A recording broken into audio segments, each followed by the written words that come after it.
आपको लगता है कि बहुत मजे कर रहे होंगे, मॉडल सामने खड़े हैं कैमरे के सामने, नहीं ऐसा नहीं है। वर्किंग आवर नहीं होता, ये 12 घंटे की शिफ्ट होती है। अगर आप और कुछ काम भी कर रहे हो तो भैया डबल टफ है।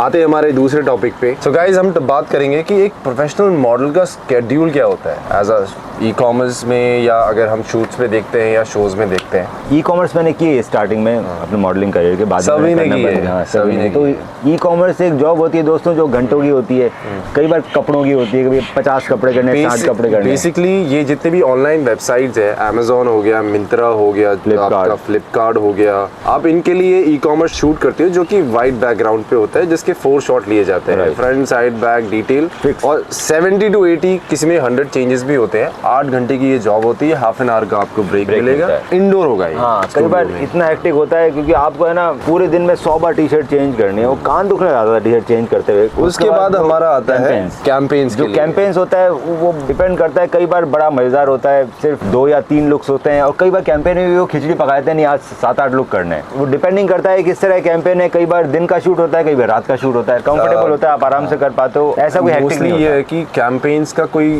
वर्किंग आवर नहीं होता, ये 12 घंटे की शिफ्ट होती है। कैंपेन का वर्किंग आवर नहीं होता डेफिनेटली। अगर कई बार बहुत एक्सट्रीम वेदर में, जैसे मुझे याद है कि मैं ना रॉयल एनफील्ड हिमालयन का शूट कर रहा था। आप लद्दाख में कर रहे थे, -17 टेम्परेचर था। -17 के अंदर उन्होंने मुझे ना एक लेदर की जैकेट पहना रखी थी। लेदर की जैकेट, -17 में सिर्फ लेदर की जैकेट से आदमी। पूरी वीडियो में एक ही बार इनका हेलमेट उतरता हुआ देखा। वो मालूम है क्या शूट कर रहे थे? वो शूट कर रहे थे कि मेरे ऊपर है ना 2-3 कंबल डाल के रखते थे 3-4 लोग। नहीं बट यूजुअली, और वो है ना फोटोग्राफर अपना शॉट तैयार करता था। बट यूजुअली वो कैंपेन मुझे तो बहुत पसंद है, वो बहुत अच्छा था, मुझे तो बहुत पसंद है। पर मैं बता रहा हूँ एक्सट्रीम वेदर कहाँ तक जा सकता है। तो मेरे ऊपर है ना 3-4 कंबल डाल के रखते थे, और फोटोग्राफर अपना वीडियो शॉट तैयार कर रहा है। फिर मेरे पास है ना सिर्फ 3 या 4 सेकंड है शॉट देने के लिए, उससे ज्यादा मैं बर्दाश्त नहीं कर पाऊंगा। ऐसा सुइयां चुभती थी, -17 में तेज हवा चल रही है, एकदम से वो कंबल हटाते थे, मुझे अपना शॉट देना है, एक्सप्रेशन देना है। क्या एक्सप्रेशन था? एक्सप्रेशन ये था कि वो दूर पहाड़ दिख रहा है और मैं आंखें छोटी करके देख रहा हूँ वहाँ पहुँचने वाला हूँ।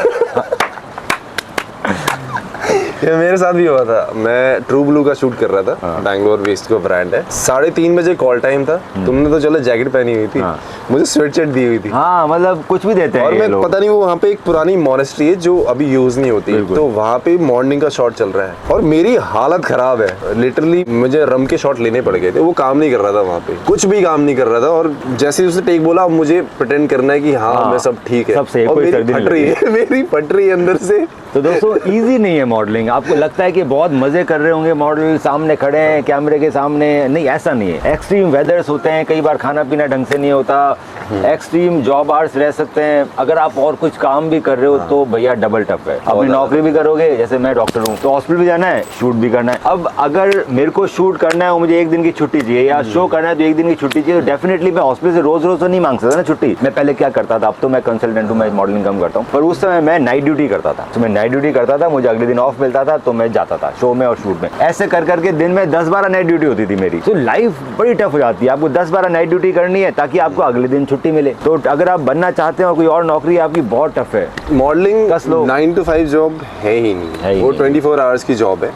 और दूसरा मैं बात करेंगे फैशन शोज की। वहाँ पे क्या शेड्यूल रहता है मॉडल्स का? 2 दिन के लिए यूजुअली होता है, जहाँ पे फर्स्ट आपका फिटिंग्स होता है, जहाँ वो आपको लोकेशन आपके बुकर्स आपको प्रोवाइड करते हैं, उस लोकेशन में आपको उस कॉल टाइम पे पहुँचना होता है। और दूसरा उसके बाद आपकी आती है रिहर्सल्स, जो कभी कभी आफ्टर फिटिंग्स के बाद भी होती है और समटाइम्स बिफोर द शो भी होती है। बिल्कुल, जिसके लिए आपको सुबह कॉल टाइम गया। बट कभी कभी समटाइम्स ऐसा होता है कि हमारे पास ऐसी सिचुएशंस होती है कि मैं कहीं और सिटी में बैठा हूँ या मैं कुछ काम कर रहा हूँ, तो हम अपने बुकर्स से या कोरियोग्राफर से ऐसे डिस्कस कर लेते हैं कि यार ऐसे सिचुएशन में फंस गया हूँ। अगर आप उनसे नोन में हो और काफी काम कर चुके हो और आप उनसे अच्छी बातचीत है, तो उस टाइम वो चीजें मैनेज हो जाती हैं। बेसिकली मुझे लगता है कि जो फैशन शो होते हैं दोस्त में शेड्यूल रहता है कि आपको है ना एक दिन पहले जाना होता है फिटिंग्स के लिए। वो फिटिंग्स का टाइम होता है, वो जनरली 1 दिन पहले होता है, 1 या 2 दिन पहले। सो आपका आधा दिन तो फिटिंग में खराब हो जाएगा, आपके 2-2.5 घंटे फिटिंग हो जाते हैं। सो आपको एक शो के लिए आधा दिन वहाँ देना है। उसके बाद आता है शो का दिन। तो शो के दिन में जनरली वो सुबह कॉल टाइम बुला लेते हैं। कई बार होता है कि शाम को बुला रहे हैं, मैक्सिमम टाइम सुबह बुलाते हैं क्योंकि उनको 2-3 बार रिहर्सल करनी होती है। कोरियोग्राफी हार्ड होती है दोस्तों, बहुत सारे टर्न्स हैं, कहाँ खड़ा होना है। अगर आप 2-3 बार नहीं करोगे तो पक्का भूल जाओगे। तो बहुत ज़रूरी है कि वो आपको 2-3 बार कराएंगे ही कराएंगे, शो से पहले सुबह।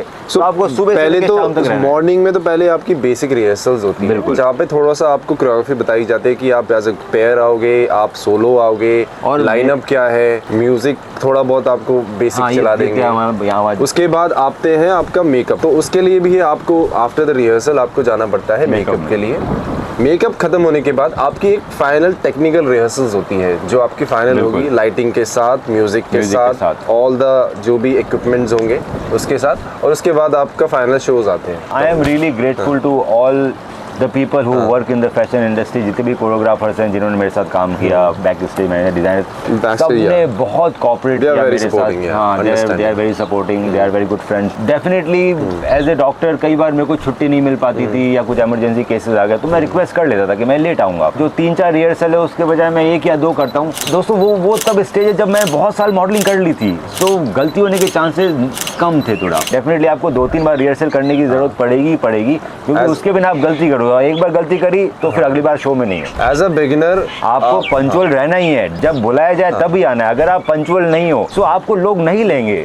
अगर ऐसी बात भी है कि अगर आप बिगिनर्स हो, आप देख रहे हो कि आप टाइम पे पहुंच गए और आप ये अज्यूम कर रहे हो कि बाकी लोग कोई टाइम पे नहीं आए, आपको उनसे कोई मतलब नहीं है। आप अपना प्रोफेशनलिज्म ज्यादा आएगी, आपको सामने वाला नोटिस करता है, आपको कोरियोग्राफर, डिजाइनर्स, ये सारे बुकर्स आपको नोटिस करेंगे कि इसको कोई फर्क नहीं पड़ता, ये टाइम पे आता है। बहुत जरूरी है टाइम पे आना, लेट में तो ये सवाल है। बात करते हैं हम कमर्शियल्स की। कमर्शियल और कैंपेन है, जैसे यहाँ पर कई बार बहुत एक्सट्रीम वेदर होता है कमर्शियल में, उसमें आपको बेसिकली एक्ट भी करना होता है। काफ़ी टाइम आपको ऑडिशन वीडियोस बनाने पड़ेंगे, आपको ब्रांड्स कांटेक्ट करेंगे, आपको एजेंसी भी कांटेक्ट करेगी, आपको प्रॉपर्ली इन्फॉर्मेशन दिया जाएगा आपके डायलॉग्स के साथ, एक्सप्रेशन के साथ कि हाँ इस सिचुएशन में आपको ये एक ऑडिशन रिकॉर्ड करके हमें भेजना है, और वो आपको रिकॉर्ड करके प्रोवाइड करना होगा। उसके बाद बुकर्स आपको कंफर्म करेंगे कि हाँ आप इस डेट के लिए फाइनल हो चुकी हो, वो शायद उसी लोकेशन में हो या इसके लिए आपको ट्रैवल करना पड़ेगा। And at the same time ये आपको डिपेंड करेगा कि वो किस वेदर्स में हो रहा है, तो आपको उसकी थोड़ी सी प्रिपरेशन वगैरह तो करनी पड़ेगी, और उसका भी कोई टाइम फिक्स है नहीं, वो कितने भी आज आपको जा सकता है।